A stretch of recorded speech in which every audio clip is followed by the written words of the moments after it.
This is Demetria Spinrad. And this is Isaac Meyer. And you're listening to Criminal Records Podcast, a podcast about some of the weirdest cases in true crime history. And we're really going to try to beat the clock on our voices running out because we've got that teacher crud.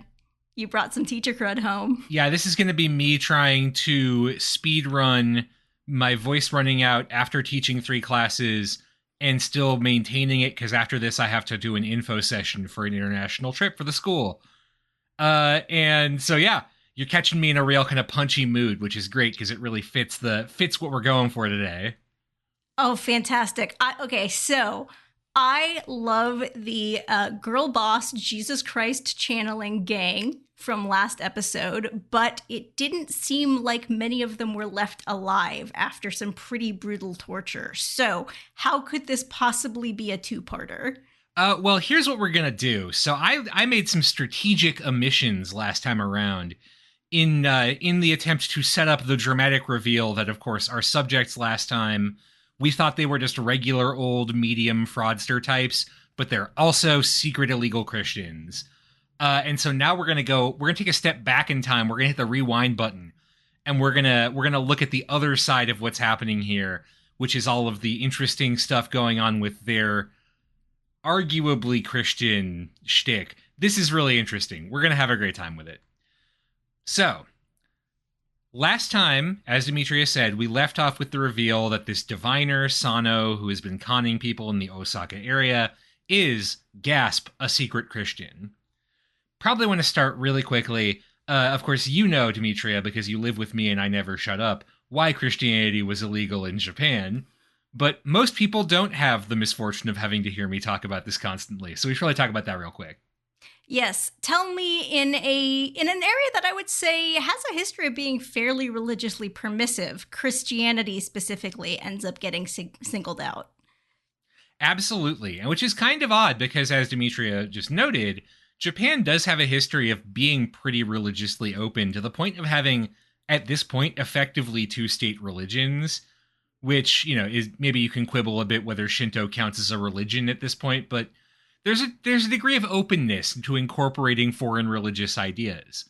And initially there is with Christianity too, which arrives in Japan in 1543, alongside the Portuguese, who famously get very lost off the coast of China and are blown off course into a storm that takes them to Kyushu in the southern end of the island. And so initially they start just coming to trade, but before long it doesn't take long for the Jesuits to come on in and start trying to spread the good word. And they're initially pretty successful, especially in Kyushu. They're able to win large numbers of converts, including a couple of actual feudal lords, daimyo, the most prominent of whom is named Omura Sumitada, who also donates to them a tiny little fortress city they can make their main outpost by the name of Nagasaki, which used to be famous for a whole different thing before it became famous for that thing. Well, all of this sounds pretty good so far, and as missionizing goes, pretty peaceful. Everyone's getting along just fine. What could possibly go wrong?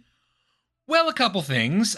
First, and probably most awkwardly, the Jesuits, it turned out, weren't just here to spread Christianity. They also engaged in what we would call some pretty dubious ethical behavior.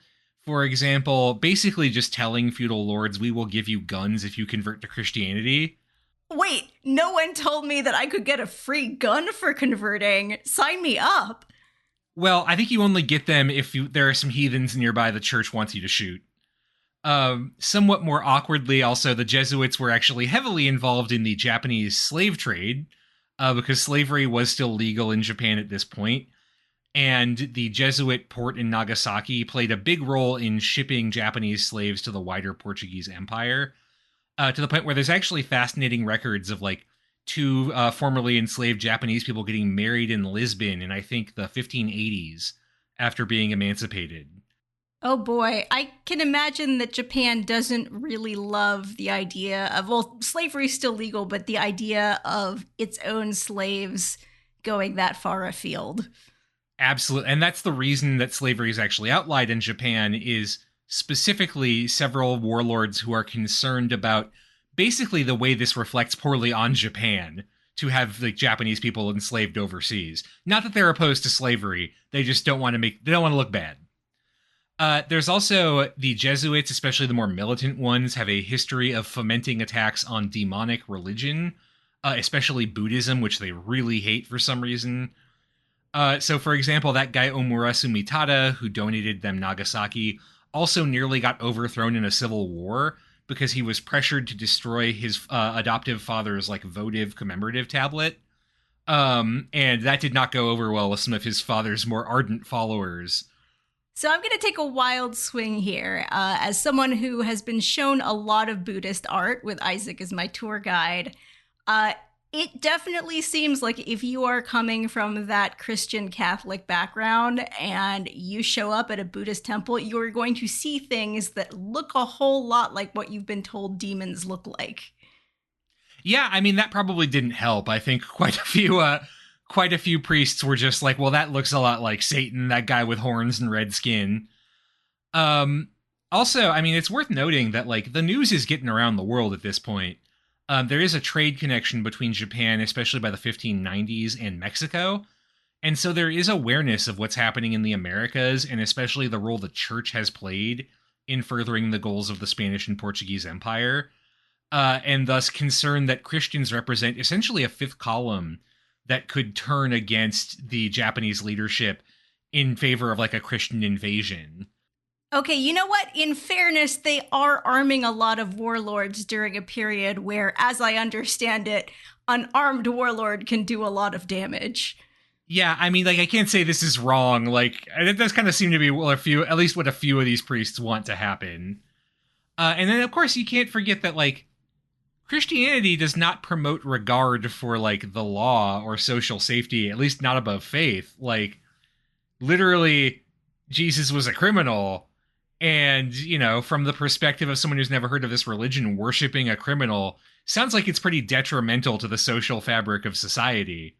This is actually also documented in a couple of letters from Japanese Christians talking to foreign priests, telling them things like, there's one from late 1613 in Kyoto saying there's been a lot of anti-Christian sentiment because this one Christian thief was crucified and people keep coming up and like basically trying to collect like martyr relics from him. And there's concern this is undercutting the religion. The letter says, quote, the shogun, at this point Tokugawa Ieyasu, has said that the religion that teaches the adoration of a breaker of the laws of the realm, a thief, and a great crucified sinner, and all those others who have been decapitated or burned, that such a religion is inspired by the devil and is a great crime. Yeah, I'm always talking about this when we talk about media, especially media showing really early Christianity, is that especially Americans who are more used to sort of the Protestant Christianity don't always give enough credit to how scary early Christians could look to people who weren't Christian. The whole relics thing, the whole eating your God thing, the whole thing that looks a whole lot like some kind of blood rite going down with wine. I'm not totally surprised that there was some friction there. Yeah, I think friction is a good way to put it. And so eventually, as the country starts to stabilize out of a period of civil war, there's a series of edicts banning Christianity. Toyotomi Hideyoshi's is the first in 1589. He does not heavily enforce it, though, because he's afraid that European merchants, who he does want to keep around, are going to be driven away if he's too hard on the priests. But he pretty explicitly names the attacks on Buddhist institutions as being just unacceptable. Like, that's the reason that that he puts forward his ban. And then in 1614, Tokugawa Ieyasu reinforces this ban on priests and announces a ban on Christianity as a religion altogether. And that's reinforced in 1635 by his grandson, Tokugawa Iemitsu. And so Christianity is largely wiped out in Japan over the next couple of decades. If you've listened to the history of Japan, then you know that we did a whole series on Nagasaki and some of the real messed up persecutions that happened there. One of the ones that really sticks with me is going through the city block by block, forcing people to publicly apostatize, and if they won't, barricading them into their homes till they starve. The other common one was to take Christians who wouldn't apostatize and suspend them over a sulfur pit near the city until they passed out from the fumes, and then revive them and then just keep doing that until they basically gave up. Which you have to imagine is pretty horrifying. Also, it's worth noting, one of the primary punishments used for Christians is actually, we call it crucifixion, haritsuke. That has nothing, it's not related to, like, from the Bible crucifixion. That was a much older punishment in Japan. But I guess someone had a sense of humor because that was the official punishment if you would just ultimately refuse to apostatize. You would be crucified. So, I assume that was chosen as a beat of dark irony. So I'm actually curious because it does sound like there are a lot of people who are still refusing to renounce Christianity. Are the missionaries leaning pretty hard on the martyrdom rhetoric? Many of them are, yes. And there's a tradition of Catholic missionaries for the next couple of decades who keep trying to sneak into the country to maintain the Christian community, but also in many cases they're trying to get martyred because, as I understand it, that's basically a guaranteed ticket to heaven. That's okay. That's complicated. I'm actually working on an entire separate podcast about the Catholic Church and its little martyrdom problem. So I'll go into that more later. But yes, especially if you're a priest who's very far from the central church and has maybe gone a little bit rogue, it's very easy to talk up the martyrdom. So, as a result, Christianity is largely wiped out in Japan. There are rural communities of hidden Christians that survive, usually by virtue of being very rural and disguising their beliefs. So, for example, taking icons of the Virgin Mary, but drawing them like Amaterasu, the sun god of the native Japanese religion. So they do hang on to the present day, though they've dwindled since there's been like a reopening to Christianity. But large parts of Christian community in Japan are wiped out. And that's pretty much the case for the next century and a half. The first big reveal in about a century and a half of a hidden Christian community is this moment right here. This has not happened for a long time. It certainly has not happened in Kyoto, which is part of the freakout. So this is like after over a century of Christians just being the boogeymen from other places, all of a sudden this secret group of Christ worshippers just appears. Yes, which brings us to how that happens, which I find fascinating for a couple of reasons. So, you might remember the center of this whole thing is a woman named Toyota Mitsugi, who moves to Kyoto with her husband, Iori, who gets her involved in kind of divination and then abandons her for another woman. After this happens, Mitsugi moves in with a friend of hers by the name of Wasa. This is when she starts engaging in divination on her own, and when she suddenly starts finding this success with this new practice. She gets that practice from a guy named Mizuno Gunki. So Gunki is a retainer to one of the major noble families of Kyoto, a family called the Kanins, who are like distant relatives of the emperor. And when the two of them meet, Mizuno Gunki promises to help Mitsugi get over this resentment she has for a woman who ran off with her husband. And what she says in her interrogation, what Mitsugi says, is that he is then able to summon an apparition of this woman for her to like vent at, and also extinguish a candle from across the room. Wasa separately also vouches for the magic talents he has. She says Gunki is no common man. He has many mysterious arts. It's unclear to me how this was done, to be entirely honest. Now, it has been a while since I went to church, mostly because Mom really wanted me to go to Greek school. I don't recall any apparitions. I do recall a lot of candles. It gets weirder because also supposedly Mizuno Gunki is able to make water levitate out of a cauldron. He's like doing magic, and that's what gets Mitsugi excited about this. She's like, I know mediumship is nonsense. Like, I've learned the tricks from my husband. I know it's not real. This looks like real magic. I want to learn how to do real magic. It's not like I believe, it's I want to learn wizard stuff. Okay, I'm really, really curious about what's going on with this now, because this is pretty wild. So Mizuno Gunki says, I will teach you my magic, but you have to do 3 things. First, forswear men. No fucking. Second, Dedicate yourself fully to the practice, and if you don't do that, you will be struck down by supernatural powers. And third, you have to pay 1,000 molme of silver, quote, in gratitude for transmitting the secret arts to you and allowing you to worship the scroll of the Lord of Heaven. One of those things is not like the others. Yeah, I mean, Mizuno Gunki's whole deal here is very unclear and interesting. And it's only going to get wilder from here. So she pays the money, she dedicates herself, and she's allowed to worship what she is called a Buddha scroll, or she's told is called a Buddha scroll. That scroll apparently depicts a woman with loose hair who is standing, holding a child in one hand, in her left hand, and a sword in her right hand, which I don't remember in a lot of Virgin Mary iconography, but admittedly, again, not Catholic, so maybe I'm missing something. And worship in this context is not praying. It involves, the most common way is cutting the middle finger of your right hand and dripping blood onto the image. That's how you worship it. This is significantly more metal than any church practice that I am aware of. Okay, I'm looking this up because I'm very curious. There are some versions of Virgin Mary iconography that have some swords in them. I think they seem to be piercing her heart more than in her hand, though. Yeah, she's not like dual wielding the baby Jesus and the sword, right? That I don't recall that being part of scripture, no. I mean, I'm not too up on the New Testament, so the other fun thing about this, so Mitsugi starts also like engaging in water austerities. She says she's meditating under a waterfall to gain supernatural powers. And she learns how, and I don't remember this being a part of what my friend said was covered in Christian school, how to paralyze someone by drawing a magic sign on their back.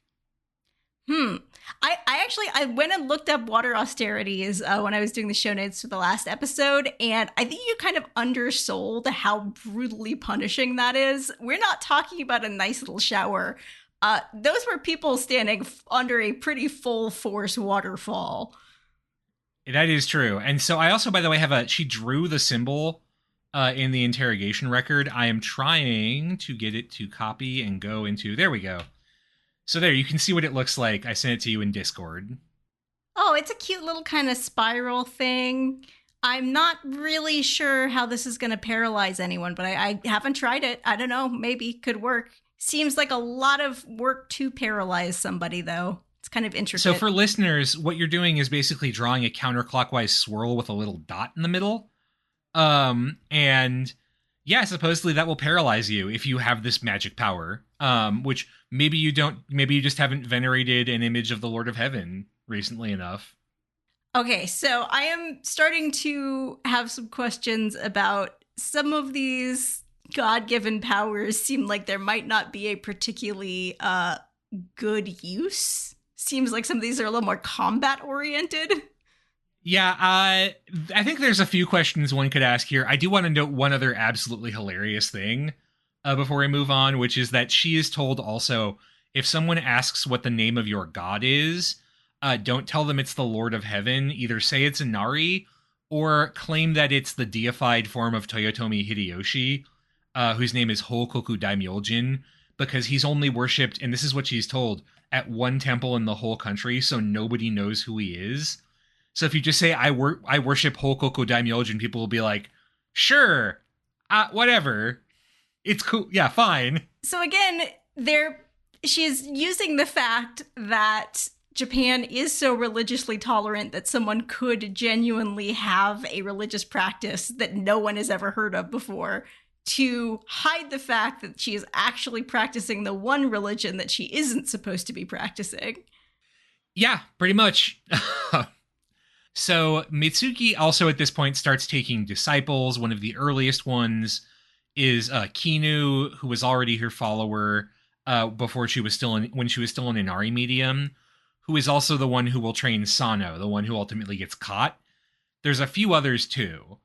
The two daughters of Wasa, the friend she's staying with, she tries to train the two of them in these mystic arts, but the older one, is already betrothed, and obviously no fucking, so you can't learn wizard magic. And the other one, whose name is Toki, is simply not interested. And Mitsugi starts acting real weird around here. And this is where her, like, I have a hard time starting to follow what's going on in her head. She says she becomes convinced that this young daughter is having an affair and just lacks spiritual fortitude, and so takes her in, but then starts horrifically abusing her, like threatening her with a knife, hitting her, feeding her basically like rice and soup like you'd feed a dog. And things get pretty acrimonious. Toki runs away a few times, goes to the authorities, but nothing ever comes of that. Eventually she gets forced into prostitution, actually, but is able to escape after Toyota Mitsugi dies. So I don't really know what's going on in her head at this point, but she's proving pretty successful. Apparently she's a pretty good diviner, or she's great at lying to people or something. And she's building a reputation as effective kind of spiritually, and building up like a client list of people who need like healing prayers or prayers for good fortune or what have you. And is also getting money from her other disciples like Kinu and eventually Sano as kind of gratitude for teaching them the magic of the Lord of Heaven.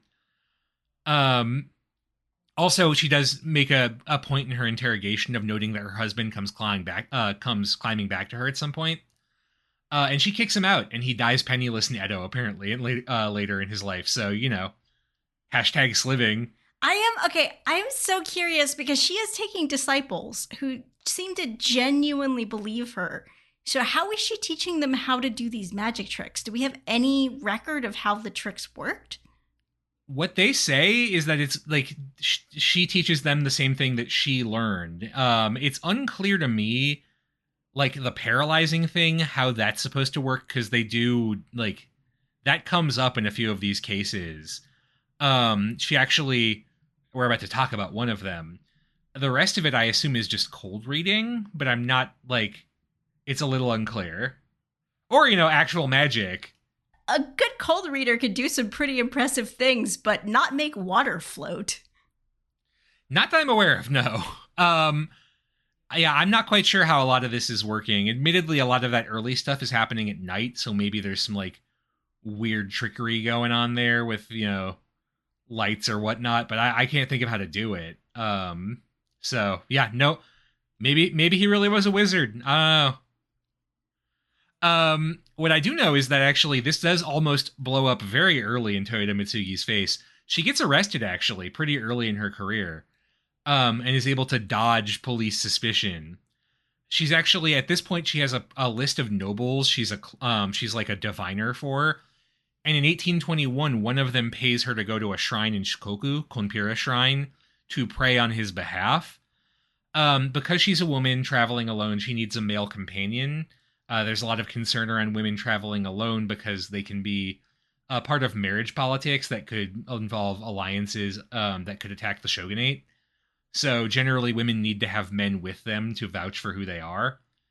So she settles on a Shinto priest named Kinoshin, who's become a disciple of hers after she demonstrated her power to him. Apparently, he was owed a loan, and she used magic to force the loan to get paid back. Probably what she did was just give those people money and say pay him back.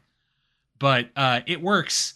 He's convinced that she's powerful. She also apparently does paralyze him under a waterfall with the swirly dot. So I don't know what's going on there, but he's a believer. Anyway, they go on this trip. On the way back, apparently she gets into a physical altercation with a villager. It's unclear why, but I think reading between the lines, what seems to have happened was he wouldn't get out of her way. He wouldn't yield like road space to her. And so she slaps him in the face. And that is assault, so she is arrested for it. But there's nothing other, like there's just a brief fine for it. There's no investigation beyond that. So she does dodge the bullet there pretty heavily. Okay, that's an interesting application of foot traffic laws, I guess. Her secret is safe for now. Yeah, I mean, what I find interesting is that she's getting so like haughty and kind of cocky almost. I guess, which makes sense because she can command a lot of like wealth and powerful people who look up to her by this point. She also seems like maybe not the most stable woman for other reasons. Yeah, I think that's fair. But she's doing great. By the late 1820s, she says she has so many clients in Kyoto she can't actually track them. And she becomes the leader of this little group in 1824, which is when Mizuno Gunki dies of illness, and just becomes like, yeah, the head of this weird little Christian wizard circle. Um, I do want to close with her final statement from her transcription, her interrogation, where she says, from the start, I had the ambition to make a name for myself by performing extraordinary feats. I was impressed by Gunki's sorcery and ultimately learned the pernicious creed that's Christianity from him. Since Lord Toyotomi Hideyoshi was a hero who rose high from humble beginnings and achieved great fame, I followed Gunki's advice in the hope of becoming successful and wealthy, and without thinking deeply about it, I took Lord Hideyoshi's deity title of Hokoku Daimyojin for my shrine, and even adopted its crest. However, I never conspired with Gunki to use this as a cover to plot further wicked deeds, nor did I scheme to collect money for such purposes. Also, I have not received oral transmission of any Christian scriptures, spells, or practices, in addition to what I've already described above. Just as Sano and Kinu have said, lustful or greedy people would never be able to do the things we did, even if they were initiated into the sect. So that's kind of her last words in the historical record. If you are interested in this, the book covering it well, Christian Sorcerers on Trial, has the complete interrogation reports for Kinu, Sano, and Mitsugi, as well as several others. So you can see more of their perspective, but it's also like way more than we have room for here. So this is where I want to raise an interesting question for you. You know more about Christianity than I do. You have a little more background academically. That's a low bar to clear, sir, and I'm not sure I'm going to get very far off the floor. Well, I mean, like, based on what you know, how much does this sound like a Christianity to you? You know what? Okay, so you could certainly fit a lot of this stuff in with the Christian understanding of what a miracle is. That you could loop that into the broad sort of worldview. But generally, miracles in Christianity aren't parlor tricks. These seem a little parlor tricky to me. You are not the first to note that, which is why there's a great theory about this group that I absolutely have to share. So, the authorities believe they are sincere Christians, and it is possible that they are. There was a Kyoto Christian community once upon a time. But there's no contact any of these people like that was successfully traced between these people and known hidden Christians. And so it is somewhat contentious whether they actually were. It's clear Mizuno Gunki had read at least a couple of Christian texts, like lectures by Matteo Ricci, a Jesuit who lived in Japan for a time. But he explicitly never taught them to any women. He was very much a patriarchal Confucian who believed women should not study like that. So it's clear Mitsugi never read them. All the magic stuff, that's not in any scripture, but it is in a lot of Japanese pop culture from this period, where Christians are like basically like Saturday morning cartoon villains. Like in a lot of like early novels from this period or illustrated texts, they're just all like evil wizards who do magic stuff. And so there is a theory that these people were not Christians, but in fact a bunch of people looking for a good con who decided to adopt the guise of like Christians as evil cartoon villains to then build their weird religion around that to try and con people out of money. Okay, this is fascinating. This is a fascinating theory. So basically what they're saying is, well, the evil cartoon villain of Christianity shows Christians with evil powers. So if we call ourselves Christians and worship what we think Christianity is, which again is only informed by this current Japanese pop culture, then we will develop these powers. Yes, that is the theory. Wow. It's unclear whether or not like whether that's true. It's possible that we just like can't account for some link to an actual Christian community here. But I get like I'm not an expert here. My understanding is there's not usually this much wizard shit in like Christian communities. So something weird's going on here.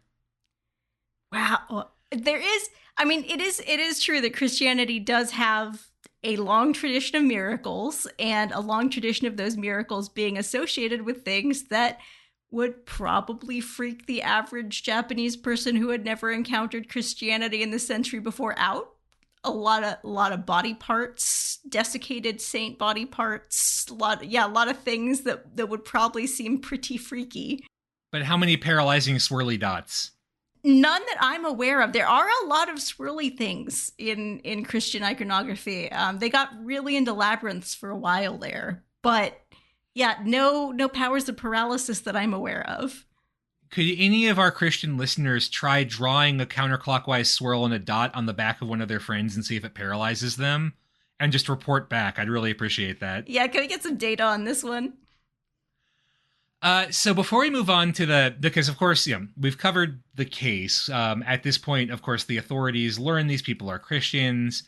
And so there's a big kind of sweeping wrap up of Mitsugi, Kinu, Sano, their whole circle.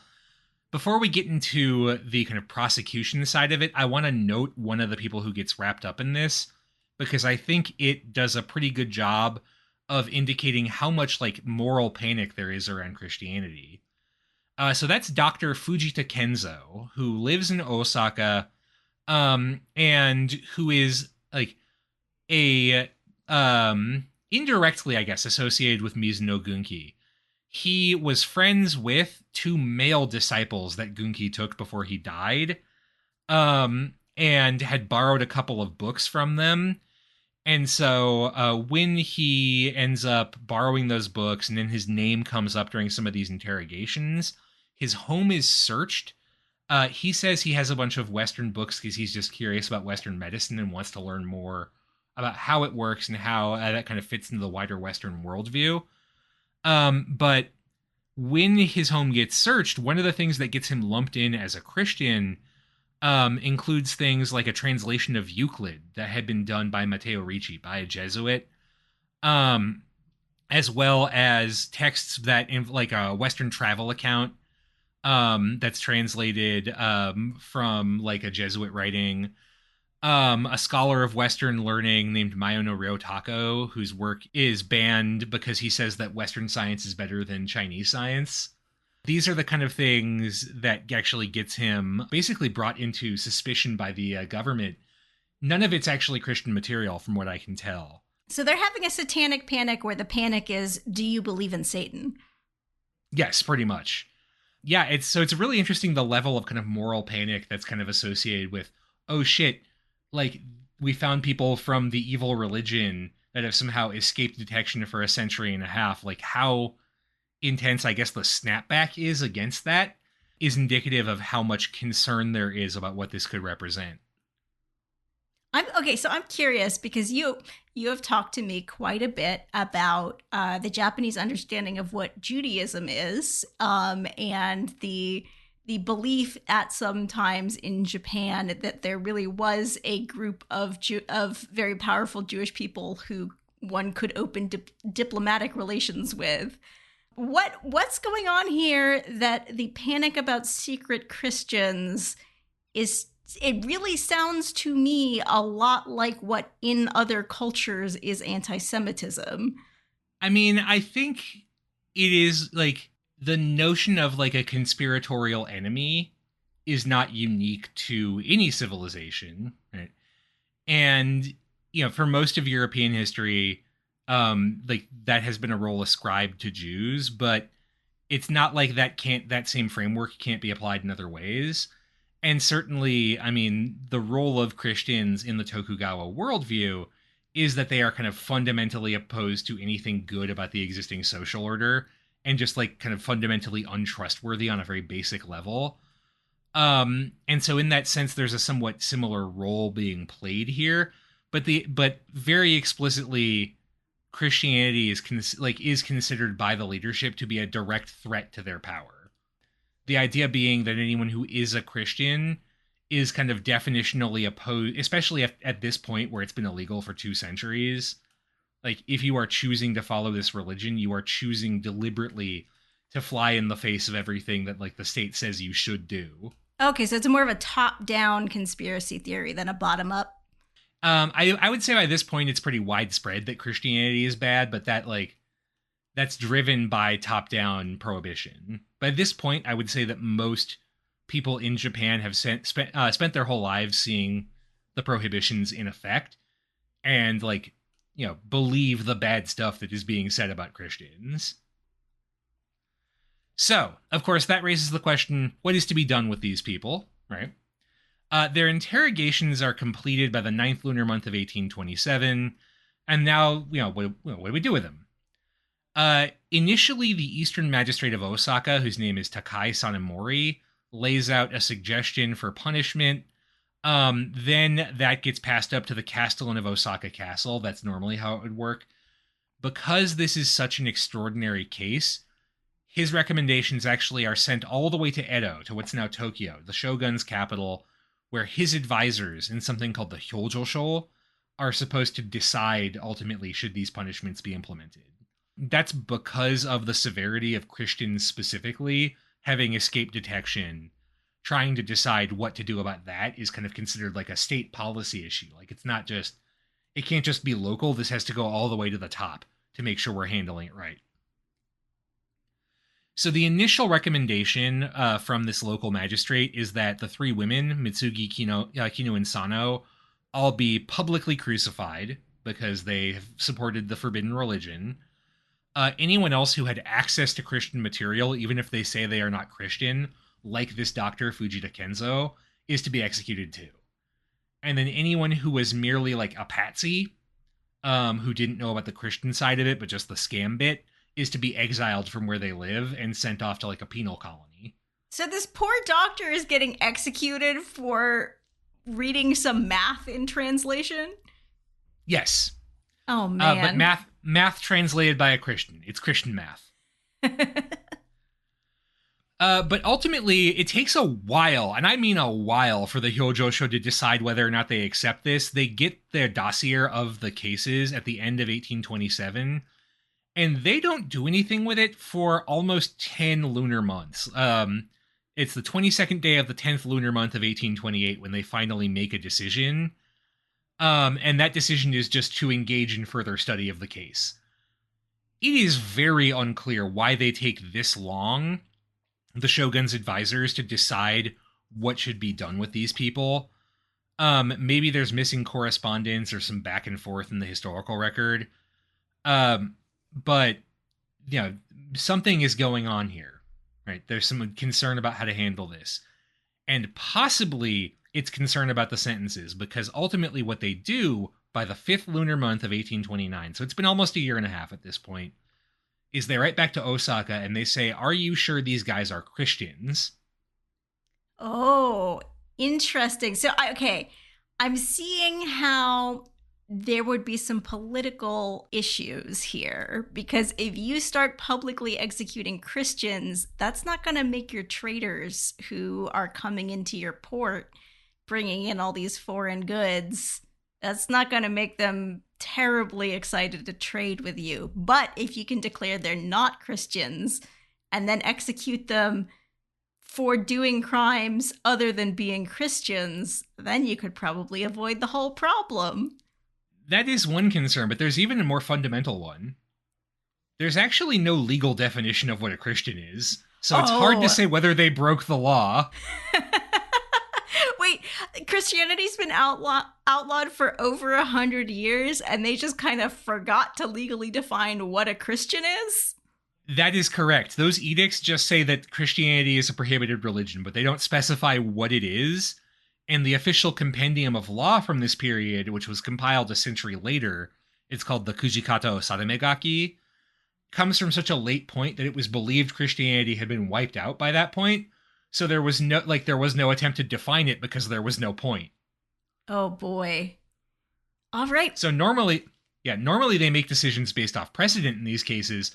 There's no precedent.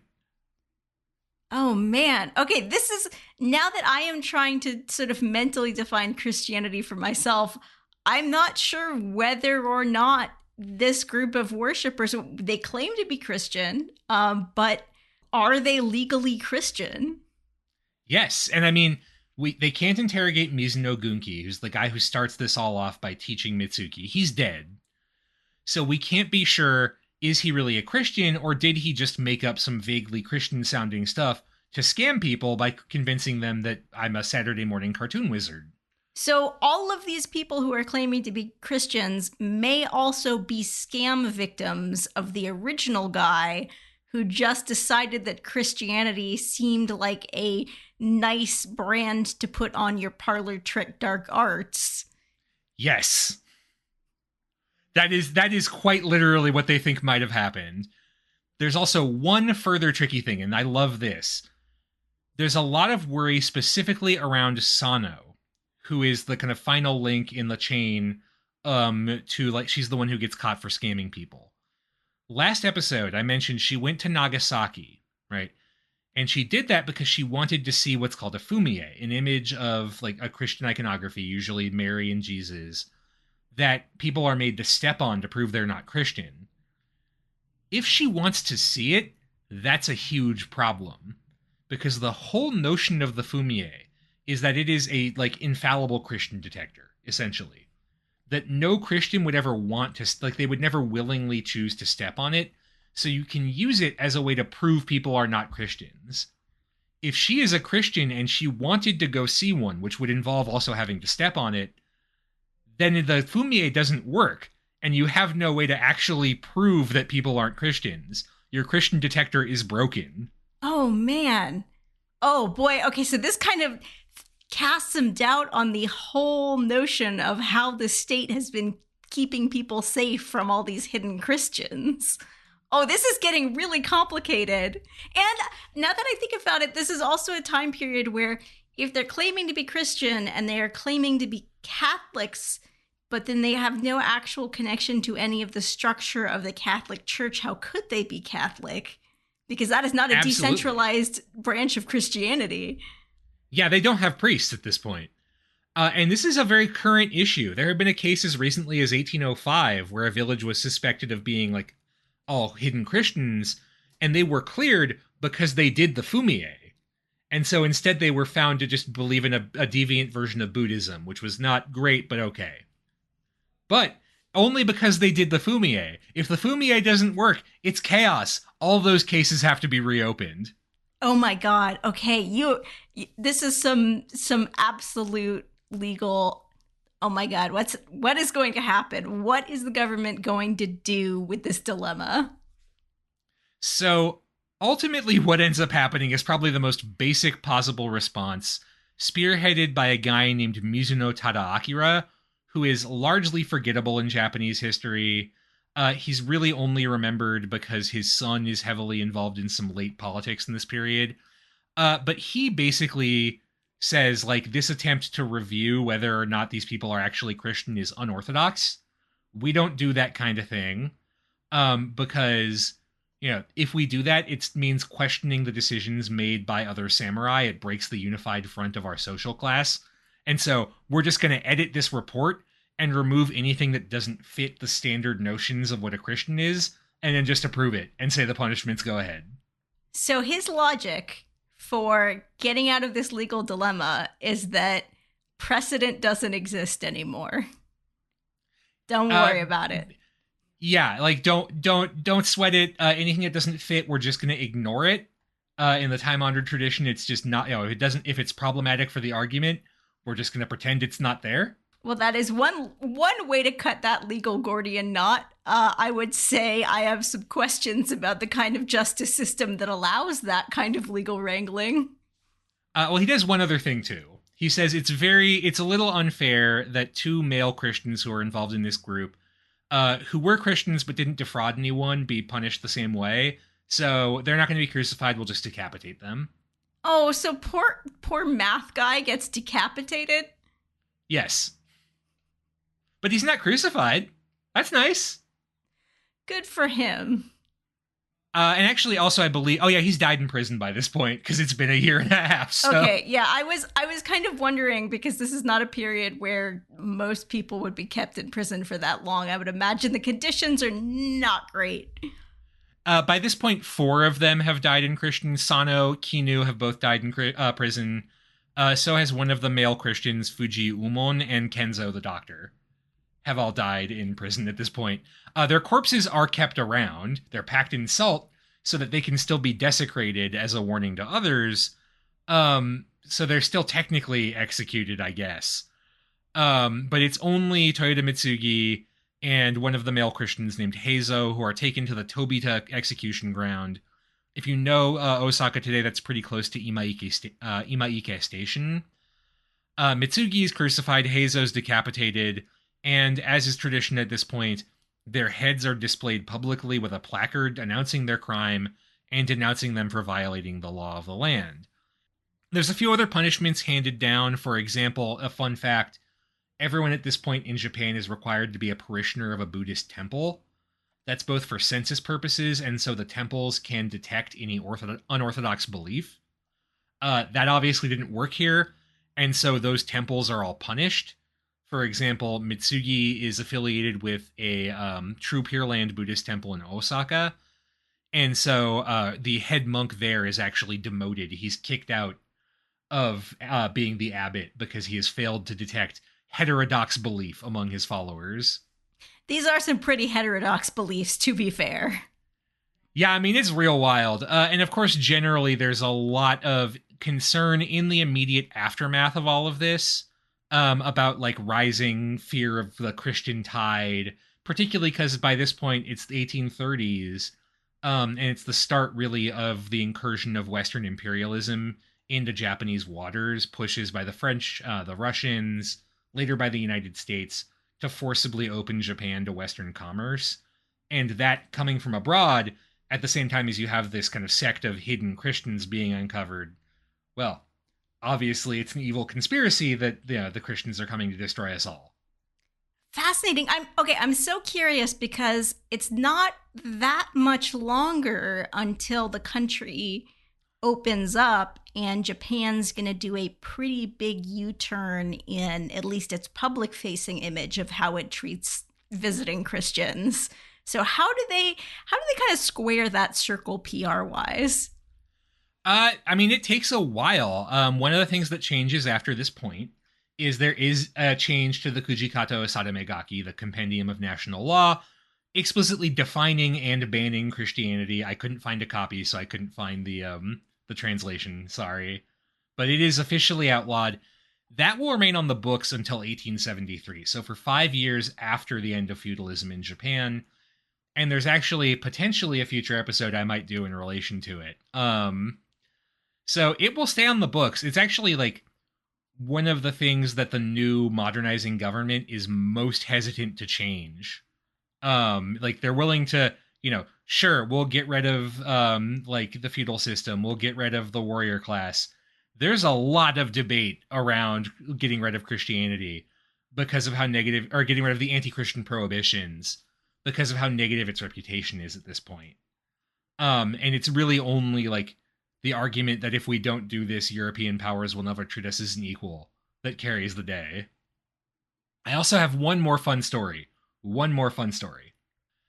So, the lead investigator for this case is named Oshio Heihachiro, and again, he's most famous not for this, but for launching a rebellion against the government 10 years later during a famine in protest of, like, basically bad food policy.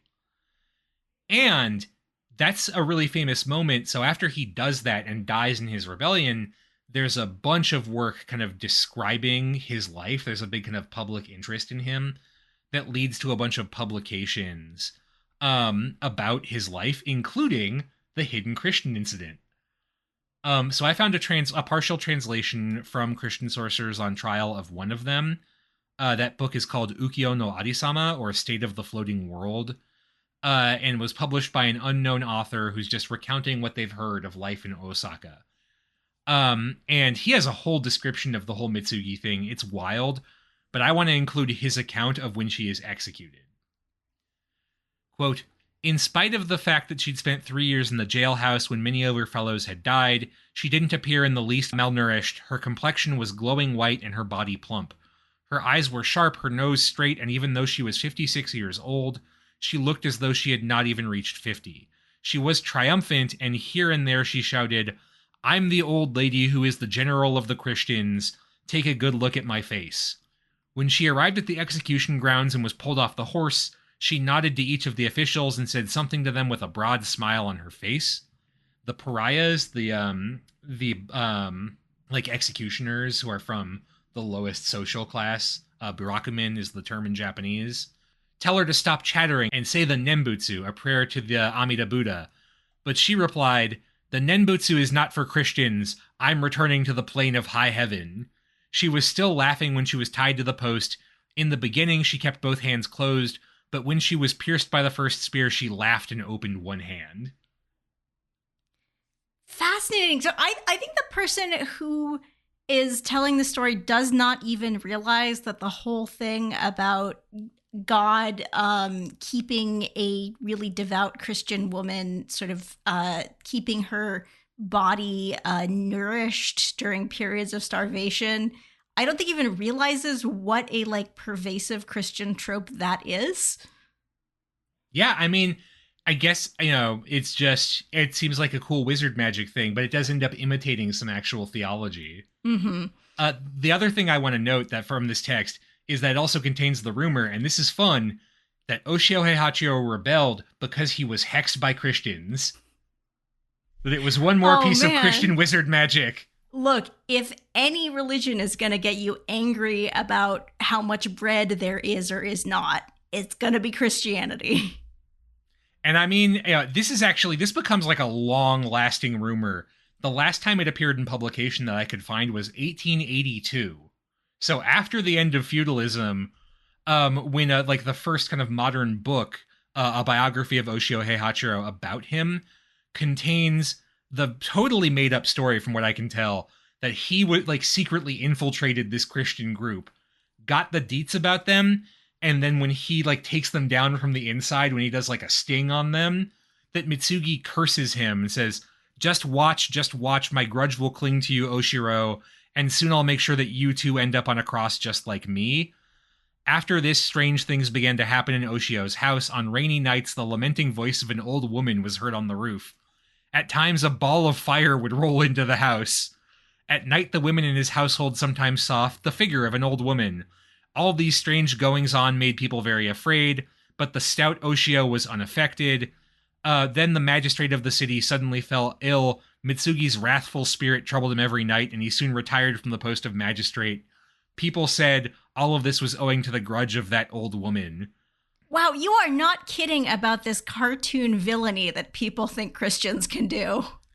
It gets wilder, because Oshio Heihachiyo in this telling also learned Christian magic while infiltrating the cult, and so after he goes on the lam briefly during his rebellion, his mysterious arts, quote, allowed him to hide deep in the mountains and remote valleys and sustain himself by drawing in ki and sipping mist. Look, man, this is painting a portrait of a religion that seems like it has a lot of upsides. You get free guns. Yeah, cool as hell. You get to curse people. You get to paralyze people. Not a lot of sex, unfortunately. Maybe not the most fun in that regard. I'm no theologian, but I'm pretty sure this isn't how it works. Anyway, that's the story of the Osaka Incident and the maybe Christian, maybe not underground religious scam artist ring that gave birth to it. So, yeah. Wow. I am, okay, before we end this, I am really curious about some of the punishments, because we've done other Japanese cases, but I am curious about this is some of the most detail we've gone into about the ritual of punishment and specifically desecrating corpses.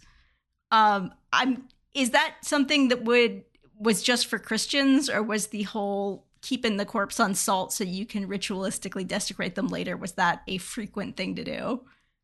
That is a standard practice during the period. The idea of execution is primarily to be exemplary, in the sense that it is an example to others. So obviously you can't do that unless they see, right? And so putting corpses on display after execution was pretty standard practice. Also, the placard thing saying this is the crime, that was considered to be a pretty standard practice. Crucifixion specifically, haritsuke is the Japanese term, is relatively rare as a criminal punishment during this period. Again, it's not based on the Christian model. It predates, like it existed in Japan before that point, and it's not, you're not nailed up there. They rope you up there and then stab you with a spear over and over again. I've seen versions where your guts also get pulled out with the spear and roasted over a fire in front of you. It's real messed up. But that extreme of punishment is reserved for a limited number of crimes, including Christianity.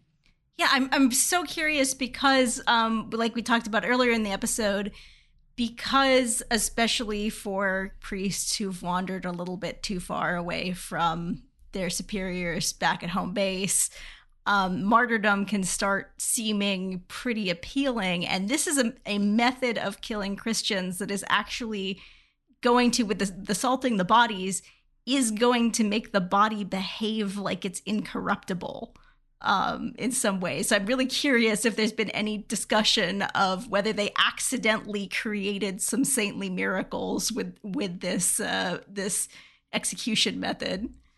I know that during the early Christian persecutions, like back in the 1600s, there were reports after big executions of Christians trying to come to the sites afterwards, the bodies being held up as examples, and collect not is icon the term, like relics. Saint relics. Yeah.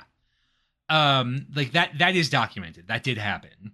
By this point, my understanding is that like this was not as common simply because the surviving Christians were a lot more careful. And possibly in the case of this specific incident, because there weren't actually any, there were just people who got conned or were trying to con other people. Interesting. Really interesting. As you can tell, I'm kind of deep into research about some of the actual Catholic attempts to get people to stop martyring themselves. That will be a separate episode. So yeah, a lot of councils. They love a good council in the Catholic Church, is what I've heard. But in the meantime, I hope you all enjoyed learning about maybe not the most famous case, but a somewhat interesting one in history. And again, remember, draw a counterclockwise circle on someone's back, see if it paralyzes them. If it does, then we didn't tell you to do that legally. Don't forget the dot. The dot's important. Well, you're definitely not legally a Christian. I can tell you that right now. That is very true. And in the meantime, if you or anyone you know wants to report an evil group of underground Christians who are secretly scamming everyone with wizard magic, where can they find us? You can find us on facingbackward.com. You can also find us on Blue Sky. We are Facing Backward on Blue Sky. And at Tumblr at Facing Backward. And special thanks to the patrons who have supported this show. I also noticed this week, folks have been signing up at the free tier, which is something you actually can do on Patreon. I really encourage, if you don't want to or are not able to pay, but you still want to get notifications when things are happening, Patreon actually does let you sign up at the free tier, so you can just get emails. So I definitely encourage you, even if you do not want to support us with money, just signing up for that so you can learn about any big upcoming news is an awesome way to support us also. And special thanks to folks who signed up at our patron shoutout tier. They are Jan Leonard, Stephen Elkins, Martin Oliveira, Clark Canning, Ian Kellett, Matt Haynes, Jackie Frostocker, Monkey Sack, Alayla McCullough, Kieran Murphy, Peter Wales, Robert Prine, William, Arno, Jonas Brandis, Nicholas Kroll, Jerry Spinrad, Jared Stevens, Jeffrey Dwork, Stefan Hrushka, Joshua Kane, Robbie and Kat, Jacob Key, Aaron Finkbeiner, an anonymous Anna's Hummingbird, Mark Sy, Gil, Leslie Akuda, Trash Taste Enjoyer, Harrison Rees, Robbie Martine McAvoy, Inoue Enrio's Ghostbusters, NihongoKaizen.com, Shimao Toshio's History of Japonasia podcast, A House is a Perfectly Cromulent Mascot, The Fish I Catch Are Rhodes Scholars Compared to Samuel Alito, Schmuck, and Everything Changed When the Fire Nation Attacked. Until next time, folks, watch out for secret wizards. They lurk among us. They could be levitating water anywhere, anytime.